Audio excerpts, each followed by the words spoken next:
Apa kata sekarang kita proceed dengan pembentang kita hari ini. Dia adalah Encik Arif Hamizan. Dia mewakili reformasi. Tajuk pembentangan dia adalah Pemerkasaan Budaya Daken melalui perspektif penggiat akar umbi, seni dan budaya. Ya, dipersilakan Encik Arif. Terima kasih. Assalamualaikum semua. Selamat sejahtera.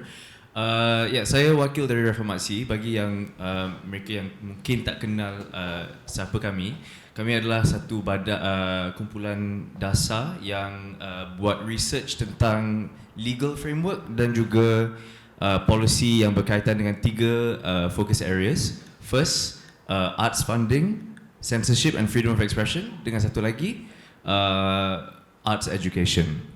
Jadi actually this paper kita dah bentangkan pada persidangan di Aswara bila dua bulan lepas kot, sebulan lepas, Ogos. So mungkin ada yang pernah hadir, and so my colleague present. Sebenarnya slide kita ada 30 slide. Saya takkan go through everything, tapi kita akan select a few for discussion lah. Okay, so first, tajuk dia Pemerkasaan Seni dan Budaya Daken dan respons dari penggiat seni akar umbi. So tujuan research ini adalah untuk melihat mana gap atau jurang strategi dasar dengan pengetahuan akar umbi dalam penguatkuasaan dasar budaya negara, dan juga untuk menyelahkan apakah realiti pengalaman penggiat seni apabila mereka have a confrontation or engagement with this policy. So next slide. There are a few disclaimers. So kita fokus kepada teras 5, iaitu pemerkasaan budaya, yang merangkumi 7 strategi dan 18 pelan tindakan. So this research kita buat melalui survey yang kita hantar kepada 120 pihak yang terlibat dalam seni. Tapi kita dapat 38 responden yang menjawab survey dengan penuh. So analisis adalah berdasarkan jawapan-jawapan itu. Dan setiap soalan yang kita letak dalam survey ini adalah berdasarkan setiap tindakan di bawah teras 5. Mungkin saya boleh tambah satu lagi disclaimer, iaitu jawapan ataupun hasil kajian kita, kita memaparkan sahaja apa yang kita dapat. Mungkin Motek dan Daken sudah melaksanakan program-program yang dicadangkan oleh responden, tapi responden tersebut tak kenal kot atau tak tahu. Okay, so kita pergi ke next slide, bahagian A. So bahagian A is involving Daken. Kita tujukan 3 soalan. Dan kita dapati bahawa hampir 60 responden tidak pernah dengar Daken 2021 sebelum survey ini. 2, 70-60 responden merasa bahawa seni tidak diberi tumpuan khusus dalam polisi Daken. Dan 3, 76% responden merasa bahawa kerangka yang dicandakan tidak memberi perwakilan atau pandangan yang jelas tentang bidang seni, budaya dan warisan. Okay. Mungkin kita boleh pergi ke 1.1. Next slide, yes. 1.1. So, first strategy, mengukuhkan tadbir urus dan sistem penyampaian pengurusan seni, budaya dan warisan. Next. Okay. From our findings, kita dapati bahawa 47 responden setuju untuk meningkatkan kecakapan, tapi 50% responden merasa bahawa pelan tindakan ini boleh diperluaskan. Dan ini adalah isu-isu yang ditengahkan oleh responden kami dan cadangan yang mereka cadangkan. Jadi yang mungkin saya boleh fokuskan adalah program-program yang ditawarkan perlu mempunyai hala tuju yang kepanjang. Ini adalah isu yang Saudara Fashali dan juga Dr. Wong tengahkan tadi. Okey, mungkin kita pergi ke 1.4. 68% responden setuju untuk mewujudkan beasiswa bidang seni, budaya dan warisan. Tetapi 6% responden tidak setuju dengan pelan tindakan ini. Dan isu-isu ini termasuk Beasiswa tidak memastikan kesinambungan kerjaya penggiat seni, kekurangan kepercayaan terhadap proses pemberian beasiswa. So di bawah tu kita ada quote the comments of the respondent. The first one for the issue: the blueprint for this seems still vague and hard to achieve with government as they keep on changing direction. And then cadangan, penggiat-penggiat seni patut terlibat memberikan input tentang jenis beasiswa yang diperlukan dan bagaimana ia harus diagihkan. Okay, next, strategi 2 adalah memberi kefahaman mengenai DAKEN sehingga ke peringkat akar umbi. Kita pergi ke 2.1. 58% responden merasa bahawa usaha untuk merakyatkan DAKEN boleh diperluaskan. Dan antara isu-isunya, masih banyak penggiat seni tidak mengenali DAKEN. Tiada insentif bagi pihak penggiat untuk memahami DAKEN, dan kempen top down untuk merakyatkan DAKEN tidak efektif. Jadi cadangan yang kita dapat adalah pihak agensi kerajaan harus bekerjasama dengan organisasi kesenian swasta dan penggiat seni untuk merakyatkan DAKEN. Tadi Encik Mutalib ada menggalakkan cadangan ini, tapi saya rasa untuk responden kami, kita tak tahu macam mana kita boleh menjalinkan hubungan dengan MOTAC. Apakah cara dia? Mana channel dia? 2.2, selain dari MOTAC, NGO, KPM, KKMM dan KPT, siapa lagi yang anda rasa patut terlibat dalam usaha merakyatkan DAKEN? So, isu-isunya penglibatan antara kumpulan berbahasa beza di Malaysia dan juga kekurangan kepercayaan dengan pelaksanaan agensi kerajaan untuk merakyatkan DAKEN. Cadangan yang kita dapat adalah melibatkan kumpulan seni budaya, NGO mewakili golongan OKU dan juga minoriti, dan ahli akademik dan pakar profesional dalam bidang seni. Okey, kita pergi ke bahagian B, strategi 3.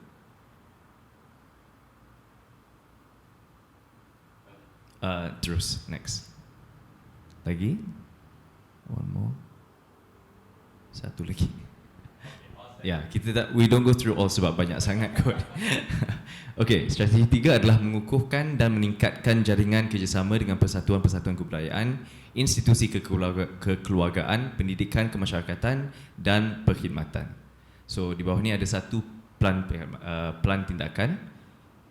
So, 95% responden setuju untuk menggalakkan pihak swasta lebih terlibat dalam inisiatif pelaksanaan polisi kesenian, dan kita ambil dua cadangan yang kita dapat, dua response. Satu is independent bodies should be able to set their own policies and parameters, dan satu lagi private institutions, organisations and art hubs should be involved.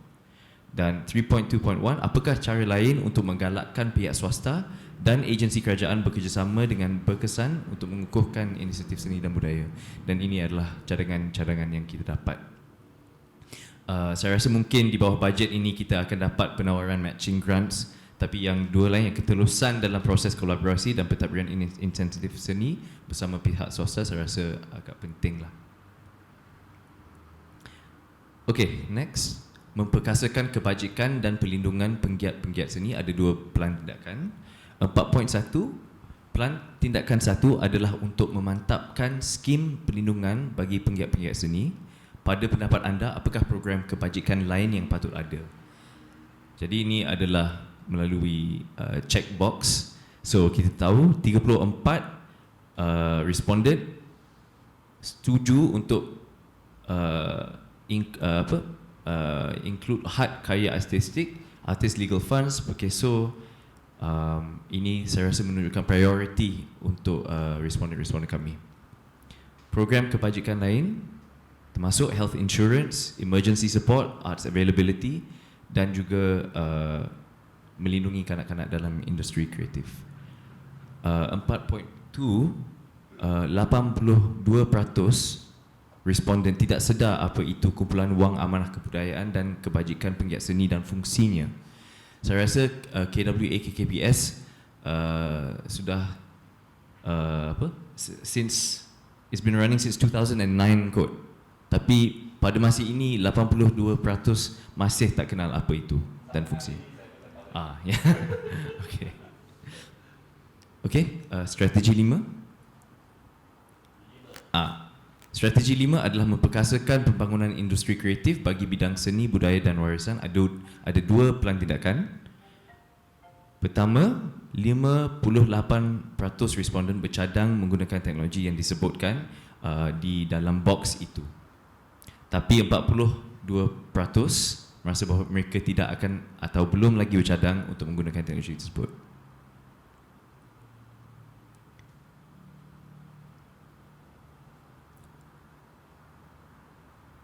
Yang menariknya, 20 dari responden kami rasa bahawa arkib dan pemeliharaan seni, budaya dan warisan patut dijadikan prioriti dalam penggunaan teknologi Industrial Revolution 4.0.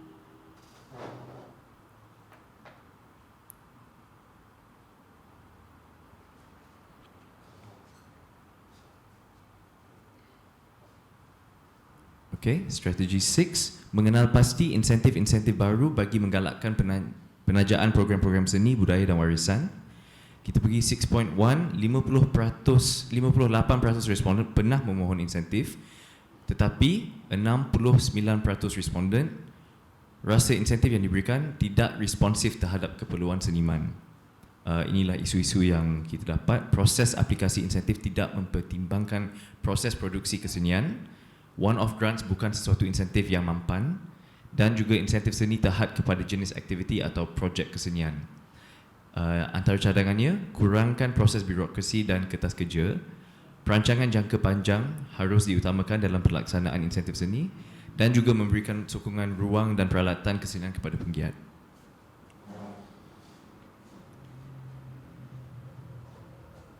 (6.3) Apa yang perlu dilakukan oleh kerajaan? Cadangannya, lebih platform dan ruang untuk para penggiat untuk berdialog dan kolaborasi, memperkasakan penggiat dengan menengahkan hak bebas bersuara dan hak individu, dan juga kerajaan harus melibatkan pihak-pihak minoriti dalam perancangan dan pelaksanaan dasar. Dan 6.4, 87% responden tidak setuju bahawa kerajaan hanya memberi tumpuan khusus kepada aktiviti berimpak tinggi dan program skala besar sahaja. Antara quote-nya, ada artis marginal dan kumpulan kecil yang turut memberi impak dalam komuniti kecilnya sahaja. Diorang perlu diberi bantuan juga. Dan satu lagi, building an arts ecosystem takes long and patient investment at the bottom of the triangle. You can't skip straight to the top. Okay, final strategi, menggalakkan usaha-usaha penyelidikan dan pendokumentasi bahan-bahan seni, budaya dan warisan. Terdapat 3 pelan tindakan. Tapi kita pergi ke point 8 atas. Apakah strategi-strategi lain yang penting untuk pembangunan kesenian, budaya dan warisan di Malaysia selain daripada strategi-strategi yang disenaraikan dalam Teras 5? So inilah isu dia. Aktiviti budaya bukan sahaja untuk pelancongan. Kita kena bina cara kreatif untuk menyokong ekosistem kesenian yang berbilang bahasa, termasuk keperluan pakar terjemahan. Dan ketiga, para pekerja institusi atau agensi harus mempunyai latar belakang kesenian, budaya dan warisan, bukan sahaja pengurusan. Dan cadangan, pembinaan arkib kesenian, budaya dan warisan atas talian, sokongan infrastruktur kesenian seperti studio dan lain-lain, menengahkan penjagaan alam sekitar dalam aktiviti kebudayaan, dan juga menilai bagaimana dasar kebudayaan telah memberi impak kepada rakyat dan juga orang asal.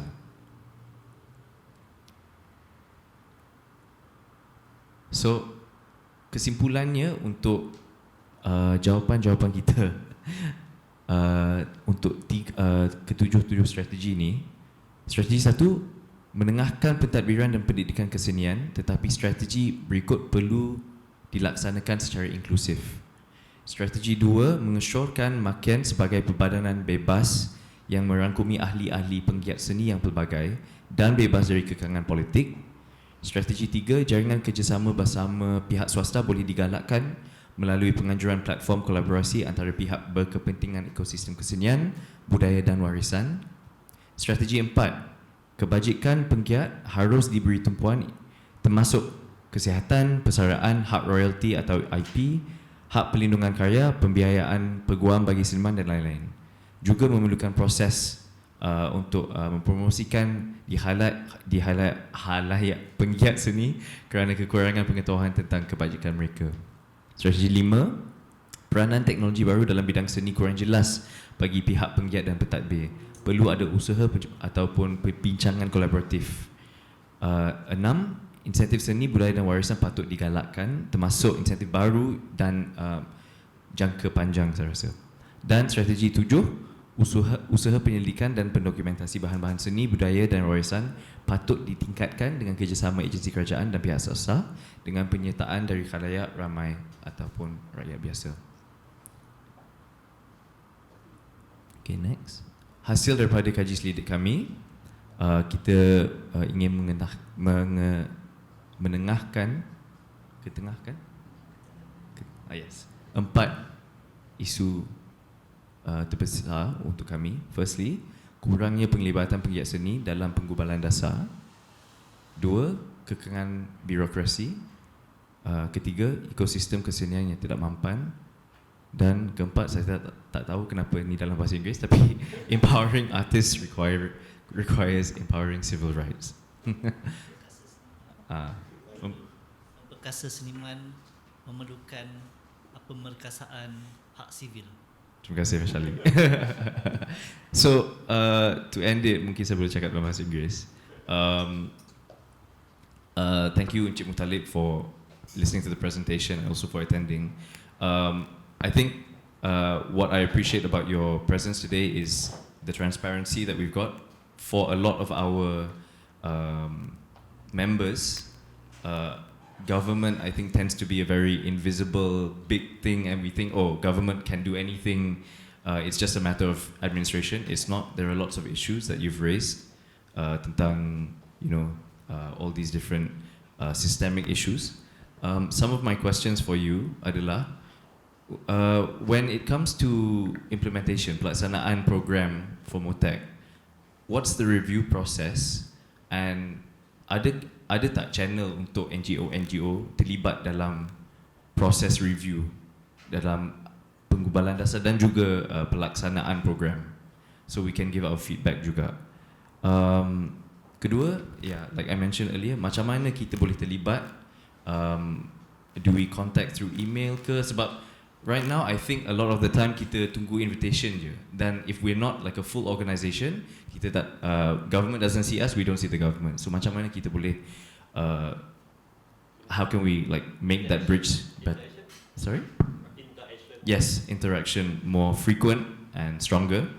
And finally, all the issues that the civil servants face in terms of, say, the mail delivery system, budget, sistem perolehan. I know maybe this is an internal issue, tapi is there a way that NGOs like Reformasi, ASLI and PTM, how can we be involved in maybe putting pressure to change this in a way which helps everybody lah?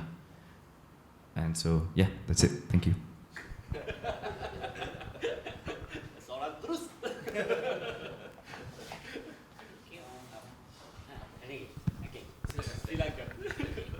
Terima kasih untuk pembentangan yang baik. Sebagainya saya dah tengok hari tu.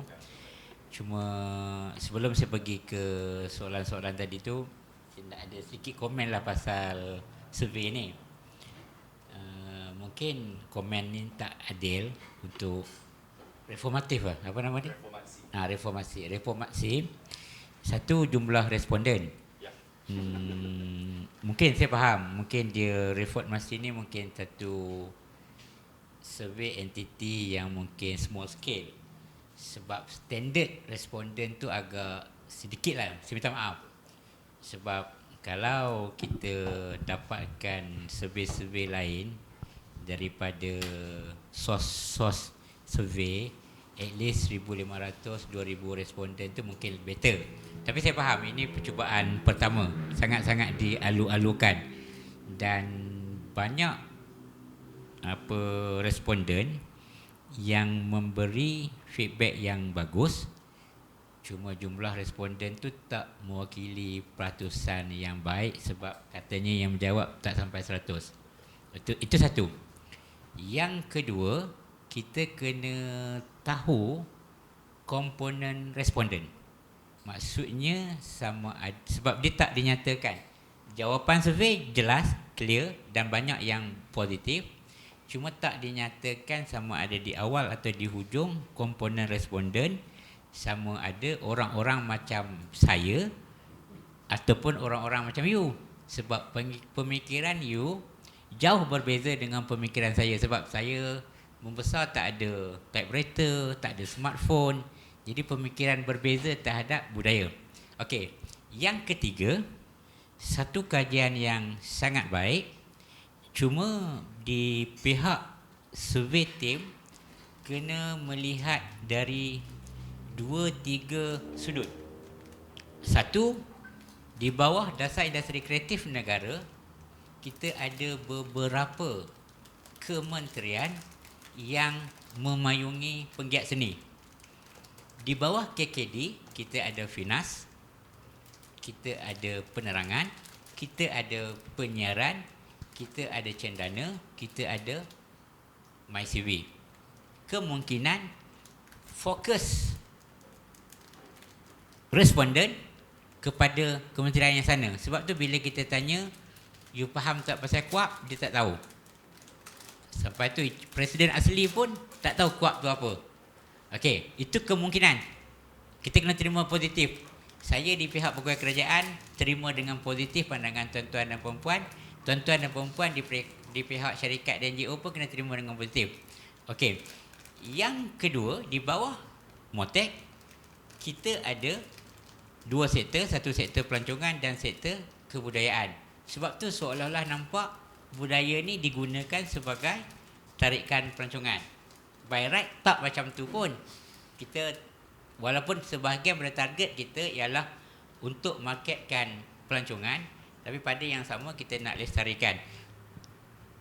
Untuk keseluruhan, saya sangat menyanjung tinggilah usaha reformasi ini. Dan saya bagi satu cabaran untuk dapatkan geran yang banyak, lebih banyak, supaya dapat buat survey yang betul-betul adil kepada industri.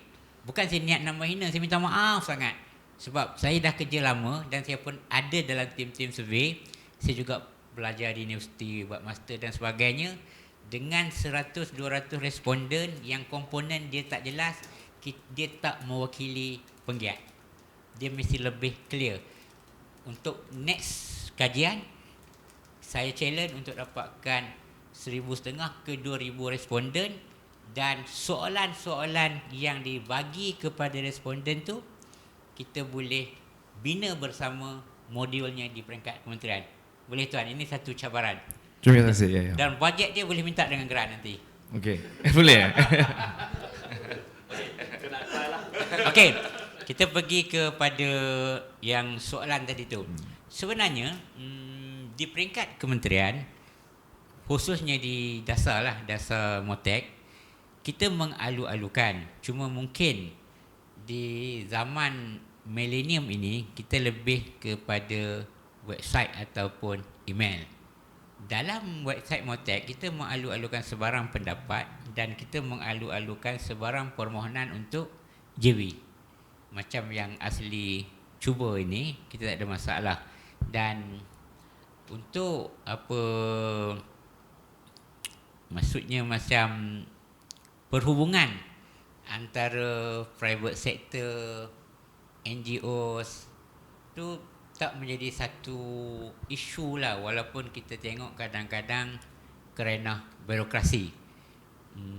Mungkin dia layanan kaunter kerajaan ni dia tak sama lah dengan kaunter di peringkat NGO dan sebagainya.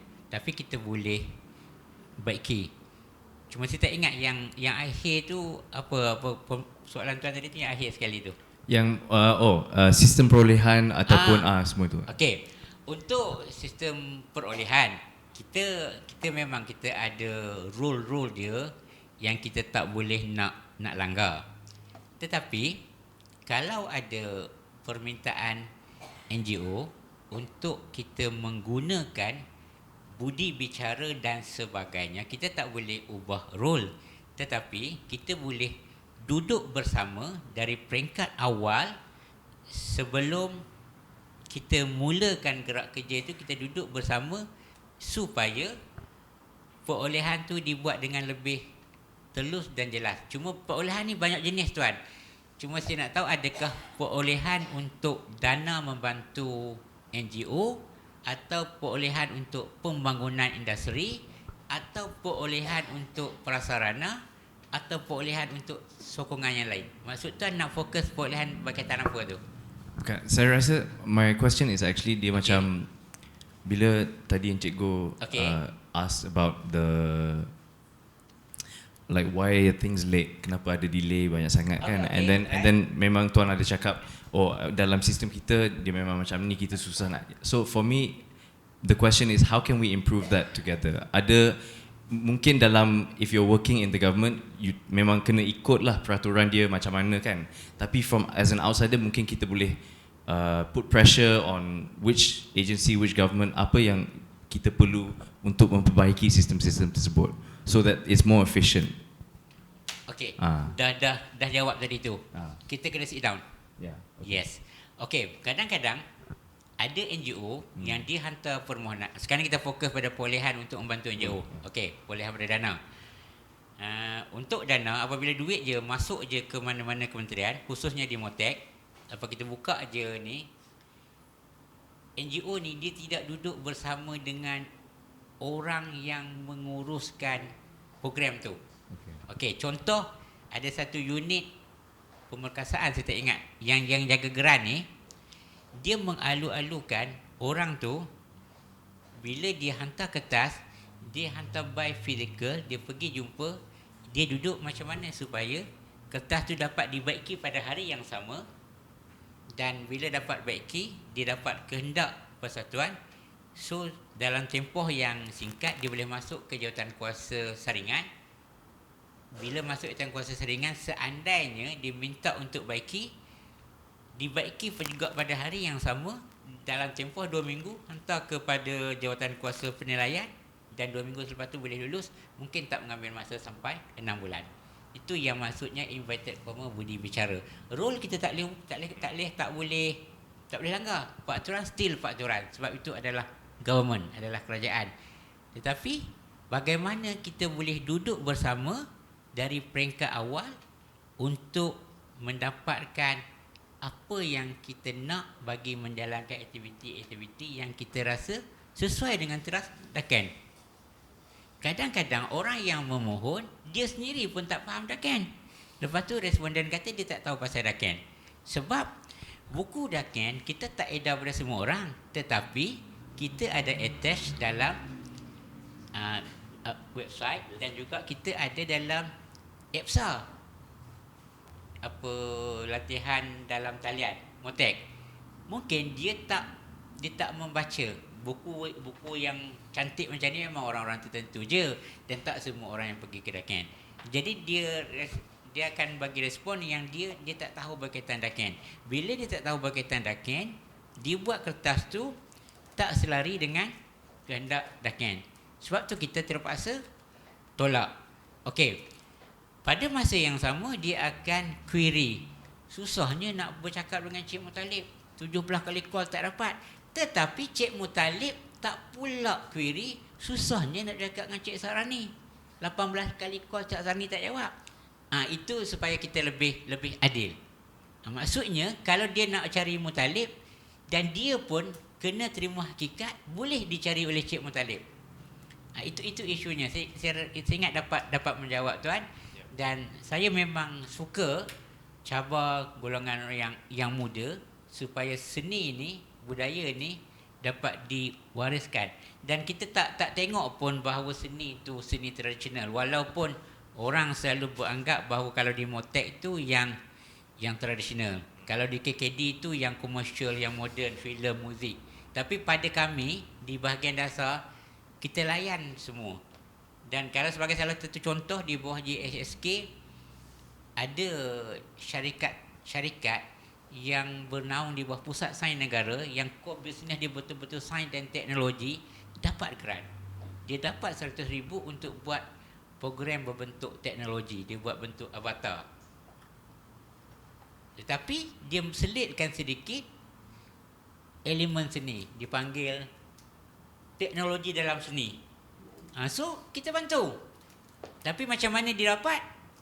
Dia pergi berjumpa, pergi duduk. So ini satu cabaran untuk reformasi ni, supaya boleh pergi duduk dengan Motek. Ni dah kenal saya, pergi je ke Motek, ajak Cik Rani pergi. Kalau Cik Syak pergi memang saya tak boleh lawan. Ada jadual lain pun saya kena ikut dia. Itu gurau je lah, sebab kawan lama. Boleh tuan lah, saya harap dapat menjawab sedikit sebanyak lah. Saya minta maaf lah kalau jawapan saya tu tak memuaskan. Saya faham. Sebab kalau bila kita memakai baju NGO ni tak sama macam kita memakai baju kerajaan. Saya faham sangat. Dan apa-apa yang rasa Motek ataupun bahagian dasar ataupun Daken khususnya tak dapat mencapai hajat NGO tu, kita minta maaf. Dan melalui simposium macam ni kita dapat bertemu selalu. So macam Asli buat ni satu bentuk yang bagus lah. So kita bagilah tepukan sikit pada cikgu Asli. Dan pada masa yang sama dia, ni pakai geran juga? Oh pakai geran, okey. Tambah tahun ni tak boleh lah, tahun depan lah. Okey. Oh patutlah panggil Dr. Tan sebab ada geran dalam ni. Okey, tak apa, terima kasih. Okey, walaupun kita buat dalam kelompok-kelompok yang kecil tapi lebih kerap dan lebih telus, dan kalau kita dapat berjumpa dengan pembuat-pembuat keputusan, itu lagi bagus. Sebab di peringkat working level macam saya, SUB ke bawah ni kami cuma melaksanakan arahan. Kalau kita dapat pembuat keputusan macam Menteri, Timbalan Menteri, KSU dan sebagainya, lagi bagus. Dan kita boleh guna juga kan saluran makan. Dan saya tengok salah satu cadangan tadi supaya peluaskan makan, memang saya tak sabar dah nak balik cakap pada bos bahawa makan mesti diperluaskan. Makan sekarang nampak eksklusif, cuma 20 orang ahli dan benda-benda tu tak sampai kepada grassroots. Ada 2 orang Cina tapi orang Cina tak tahu. Tapi yang tu saya no comment. Itu Mr. Goh yang cakap. Ya, berani. Berani. Bukan saya cakap, Mr. Goh cakap, gurau je Mr. Goh. Maksudnya kita lebih ni. Dia mungkin ada kerana birokrasi di situ sebab dia melibatkan alam dan sebagainya. Tapi saya tak sabar nak ni, kita nak buka supaya orang-orang macam reformasi ni ada dalam makan, supaya dia lebih nampak, lebih jelas. Sebab pemikiran orang tua, veteran macam saya tak sama macam orang muda. Betul cikgu kan? Tak sama. Sebab 30 tahun dulu, waktu kita umur 30-an, dunia lain. Sekarang 20, 24, 23, dunia sudah berbeza. InsyaAllah kita akan cuba. Boleh tuan, setakat tu dulu. Boleh. So saya bagi balik pada Pak Acara. Terima kasih. Terima kasih. Saya nak respond sikit boleh? So firstly, we fully accept the limitations of the survey lah. Memang kita tahu it is not fully representative, tapi kita saja nak suarakan apa yang kita dapat. And also memang dalam Daken itself ada the program yang dicadangkan dalam survey kita. So that shows maybe the respondents mungkin tak kenal lagi or whatever. So that's fully accepted for us. Secondly, one more question lah kalau boleh. Selepas Daken, sebab Daken sampai 2025, what happens next? Is there going to be a new policy? Dan so we're 2 years away. Adakah pihak-pihak seperti reformasi sepatutnya terlibat dari masa sekarang untuk penggubalan dasar yang akan datang? Semasa kamu fikir, saya terangkan reformasi dulu. Sorry. Reformasi dibentukkan, I think it's 2018 or 2019. Reformasi diadakan oleh penggiat seni, termasuk tarian, dans, teater, dan muzik dan seni halus film juga termasuk. Melingkungi berbagai bahasa akaun. Dan saya adalah antara satunya yang khusus kepada education, yang mereka ada adalah free of speech dan funding. So kita ada 3 bahagian khusus kepada point education, free of speech, free of expression dan funding. So kami survey yang kami buat ini, kita selain untuk ahli-ahli reformasi saja, kami pun buka kepada penggiat-penggiat seni yang lain. Ya, memang sedih ialah respon mereka adalah kurang baik sebab pada pendapat saya mereka rasa apa gunanya kita respon.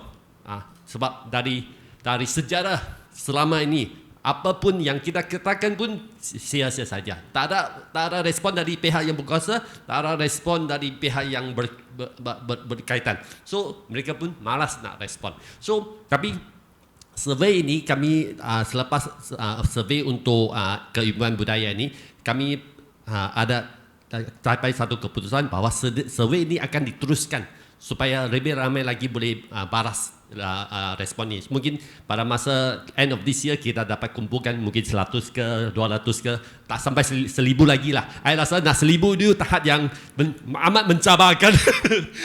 Sebab penggiat seni kadang-kadang mereka rasa malas nak respon. Sebab dia kata kenapa nak baras, tak ada faedah pun. Ya, itulah saya nak sampaikan poin-poin kepada penonton di online. Jika nak survey, pergi ke reformasi punya Facebook page. Sana ada dapat survey itu. Kepada kamu. Okey, terima kasih Mr. Goh, terima kasih kepada reformasi ni. Soalan tadi berkaitan dengan pengumpulan dasar. Okey. Penggubalan dasar kerajaan ni dia ada beberapa jenis tertentu lah. Ada penggubalan yang dia bersifat sulit dan rahsia dulu. Ada penggubalan dasar yang kita memang buka dari awal melalui libat urus forum dan sebagainya, termasuklah pada Daken 2021 ni. Libat urus kita bermula daripada 2019 tak salah saya. Sebelum saya masuk ke Motek lagi dah ada libat urus, dan waktu libat urus saya dimaklumkan kita cuba mendapatkan input dari setiap pihak, khasnya pemegang taruh ataupun pemain industri dalam bidang seni budaya. Cuma keterangkuman pemain industri itu mungkin tidak menyeluruh. Apabila dibuat libat urus di negeri-negeri, kita serahkan kepada agensi-agensi di negeri. Okey. Dia ada beberapa kemungkinan, sama ada maklumat yang disampaikan daripada kementerian kepada negeri itu tidak jelas. Itu pun satu kemungkinan. Ada kemungkinan yang kedua, apabila agensi tak dapat menjangkan maklumat itu kepada keseluruhan pemain industri, tetapi berdasarkan maklum balas yang saya baca sebelum buku ini kita lancarkan, dia hampir mewakili semua pemain industri di setiap negeri, kecuali ketidakpenglibatan sebahagiannya itu atas sebab-sebab tertentu, mungkin dari segi geografi. Okey, macam kumpulan tu tidak berada di tempat yang kita buat workshop tu. Contoh, negeri Pahang sangat besar, kita cuma buat di Kuantan.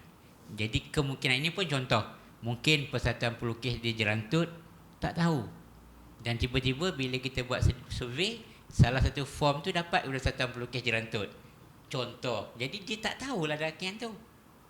Itu sebagai salah satu contoh. Kalau kita buat juga di Kedah, kita buat di Sungai Petani, mungkin orang di Alostar atau orang di Bukit Hitam tak tahu. Okey, soalan seterusnya ialah berkaitan dengan apa yang akan berlaku selepas 2025. Kita mengharapkan supaya Daken ini sampai bila-bila. Kita polisi asas, kita kalau boleh kita tak ubah. Cuma kita tambah baik apa yang kita senaraikan sebagai plan strategi. Okey, berdasarkan pertemuan-pertemuan kita melalui persidangan, forum, simposium macam hari ini, daripada reformasi ini, banyak input yang saya dapat bawa balik ke pengurusan tertinggi nanti. Apakah input yang menggantikan plan strategi yang kita dah buat? Dan ini memang kita nak libatkan semua orang. Tetapi macam saya sebut tadi, dengan jumlah kepegawaian di bahagian yang tak ramai, kita tak mampu untuk bertemu dengan semua orang pada setiap masa. Sebab pegawai-pegawai kita juga perlu menguruskan dari segi emolumen, pegawai kita juga perlu menguruskan segi pentadbiran, pegawai kita juga menguruskan segi integriti dan sebagainya. Jadi kita mengharapkan simposium dan pertemuan seperti ini dibuat selalu supaya kita dapat mencari titik di mana pelan strategi kita yang kita rasa tak sesuai. Dan salah satu cara yang paling bagus ialah melalui survey tadi tu. Itu pun bagus. Satu cabaran untuk dapat 1,500 responden. So saya apply lagi lah. Boleh.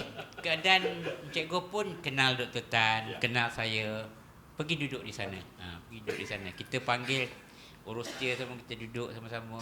Kita cuba untuk yang lebih baik pada tahun 2024. Ingat, itulah yang dapat saya rangkumkan Tuan. Sedikit sebanyak saya harap dapat menjawablah persoalan. Dan saya nak sebut lagi sekali supaya Tuan jelas, walaupun dalam reformasi ini ada peringkat umur berbeza, tapi pemikiran saya tak sama macam Tuan. Sebab Tuan terlalu muda. Dia usia 20-an, 30-an ni lain, dia agresif, dia tak sama. Tapi kita terima. Kita sangat mengalur-alurkan dan saya sangat berterima kasih.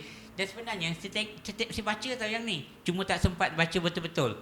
Saya baca ni waktu mesyuarat jawatankuasa teknikal. Sebab kita cuba nak highlight pada KSU. Tapi kita kena faham, KSU bukan tengok dakian je. Kita usaha dia tengok keseluruhan kementerian. Kita cuba nak highlightkan dalam mesyuarat jawatankuasa dan saya tengok benda ni. Cuma hari ni Alhamdulillah kita boleh go terus satu persatu tadi. Dan banyak feedback yang saya dapat. Motek mengucapkan terima kasih banyaklah kepada penggerakan survey ni. Asli terlibat dia? Ya. Macam mana Asli boleh terlibat? Oh, cikgu yang punya idea. Oh, budak-budak ni cuma tolong run saja. Sama-sama. Sama-sama run. Okey. Terima kasih dan kita akan ambil benda ni sebagai salah satu benda penambahbaikan. Saya harap kehadiran saya hari ni dapat orang kata melegakan sikit hati cikgu. Saya minta maaf lah sebab tak dapat duduk sehari suntuk, tapi kita buat lagi. Dan tak semestinya kita dapat geranja kita boleh buat. Kalau kita dapat sikit pun kita boleh buat dalam kelompok-kelompok kecil dahulu. Boleh cikgu? Terima kasih banyak dan minta maaf lagi sekali. Saya serah balik pada pengacara.